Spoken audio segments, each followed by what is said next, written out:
बिस्मिल्लाहिर्रहमानिर्रहीम। तमाम तारीफ़ें उस रब के लिए हैं जो रब्बुल आलमीन है। दुरूद व सलाम हो उस नबी पाक सल्लल्लाहु अलैहि वसल्लम पर जिन्होंने हमें क़यामत की ख़बरों से आगाह किया ताकि हम आंखें खोलें, संभल जाएं और अपने रब की तरफ रुजू करें। नाज़रीन किराम, आज का मौजू दिल दहला देने वाला है। आज हम बात करेंगे उस दिन की जो बरहक है, जो आने वाला है और जिसका कोई इनकार नहीं कर सकता। जी हाँ, क़यामत का दिन। लेकिन क़यामत यकायक नहीं आ जाएगी। इससे पहले अल्लाह ताला ने हमें निशानियां दी हैं, निशानियां जो हमें झंझोड़ने के लिए काफ़ी हैं ताकि हम तौबा कर लें, गुनाहों से पलट आएं और उस दिन की तैयारी करें। रसूल अल्लाह सल्लल्लाहु अलैहि वसल्लम ने फरमाया, क़यामत उस वक्त तक कायम न होगी जब तक इससे पहले कुछ निशानियां ज़ाहिर न हो जाएं। बुखारी व मुस्लिम शरीफ। क़यामत की निशानियां दो तरह की हैं। एक, सुगरा छोटी निशानियां। दो, कुबरा बड़ी निशानियां। छोटी निशानियां, ये निशानियां वक्त के साथ आती रहेंगी और इनमें से बहुत सी हम अपनी आंखों से देख रहे हैं। एक, इल्म का उठ जाना, उलमा की वफात, दीनी दरसगाहों की कमी और दीन का गलत मतलब निकालने वाले लोग आम हो जाएंगे। आज इल्म की रोशनी बुझती जा रही है और जहालत फैलती जा रही है। दो, जहालत का गलबा, लोग दीन से दूर, सिर्फ दुनिया के पीछे, हलाल व हराम की तमीज खत्म, हर काम में बस लोग क्या कहेंगे। तीन, जिना और फहशी का आम होना, फहश मवाद, गैर शरई ताल्लुकात और बेहयाई को आज़ादी का नाम दे दिया गया है। चार, शराब को आम कर देना, शराब को सोसाइटी का फन और फैशन बना दिया गया है, चाहे शक्लें बदल जाएं। पाँच, वालिदैन की नाफरमानी, आज वालिदैन बोझ समझे जाते हैं और दोस्तों को ज्यादा अहमियत दी जाती है। छः, झूठे लोग इज्जतदार और सच्चे लोग जलील, सच बोलने वाला बैकवर्ड और झूठ बोलने वाला चालाक कहलाता है। सात, ऊंची इमारतों का मुकाबला, देहात के सादे लोग आज ऊंची ऊंची इमारतें बनाने में एक दूसरे से आगे निकलना चाहते हैं, ये भी हदीस में आया है। आठ, तिजारत में धोखा, सूद का आम होना और अमानत में खयानत, क्या ये सब आज नहीं हो रहा।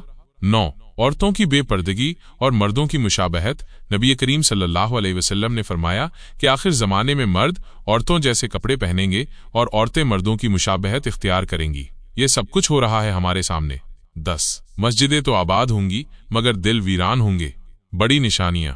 अब आते हैं क़यामत की बड़ी निशानियों की तरफ। ये निशानियां ऐसी होंगी कि जब जाहिर हो जाएंगी तो समझ लो कि क़यामत का वक्त बहुत करीब आ गया है।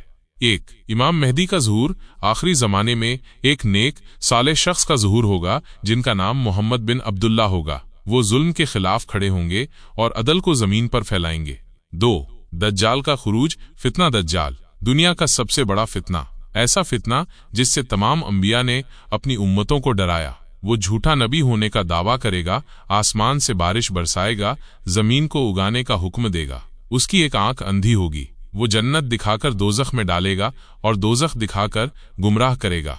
तीन, हजरत ईसा अलैहिस्सलाम का नुज़ूल, हजरत ईसा अलैहिस्सलाम दमिश्क की सफ़ेद मीनार पर उतरेंगे और दज्जाल को कत्ल करेंगे। फिर वो इमाम मेहदी के साथ मिलकर जमीन पर अमन और अदल कायम करेंगे। चार, याजूज व माजूज का खुरूज, ये एक वहशी कौम होगी जो बड़ी तादाद में दुनिया में निकलेगी, तबाही और फसाद फैलाएगी।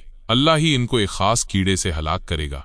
पाँच, जमीन का धंसना खस्फ, तीन बड़े जलजले होंगे, एक मशरिक में, एक मगरिब में और एक अरब में। जमीन इंसानों को निगल लेगी। छः, धुएं का जाहिर होना, दुखान, एक जहरीला धुआं लोगों को अपनी लपेट में ले लेगा। सात, सूरज का मगरिब से तुलू होना, जब ये होगा तौबा का दरवाज़ा बंद हो जाएगा, अब जो ईमान लाएगा उसे कोई फ़ायदा नहीं होगा। आठ, दाबतुल अर्ज़, ज़मीन से एक जानवर का निकलना, ये जानवर मोमिन व काफिर के चेहरों पर निशान लगाएगा। नौ, एक आग का निकलना, यह आग यमन से निकलेगी और लोगों को महशर की तरफ धकेल देगी। नाजरीन, सोचने का मुकाम है, आज हम इन छोटी निशानियों को अपनी आंखों से देख रहे हैं, तो क्या बड़ी निशानियां दूर हैं? क्या हम तैयार हैं? कुरान में फरमाया गया, इफ्तरबतिस्सातु वंशक्कल कमर, क़यामत करीब आ गई और चांद फट गया। सूरा अल कमर, आयत नंबर 1। क्या हमने अपनी तौबा की? क्या हमने अपने गुनाहों पर नदामत की? क्या हमने अपने रब से लौ लगाई? अगर नहीं तो अब वक्त है। या अल्लाह, हमें हिदायत दे, हमारे दिलों को नरम कर, हमें आखिरत की फिक्र दे और क़यामत के दिन हमें अपने नबी औश के सदके जन्नतुल फिरदौस में दाखिल फरमा। आमीन या रब्बल आलमीन। अगर वीडियो अच्छी लगी हो तो लाइक ज़रूर करें, सब्सक्राइब का बटन दबाएं और बेल आइकॉन को मत भूलें ताकि अगली वीडियो आप तक फौरन पहुंचे। अस्सलामु अलैकुम वरहमतुल्लाहि वबरकातुहू।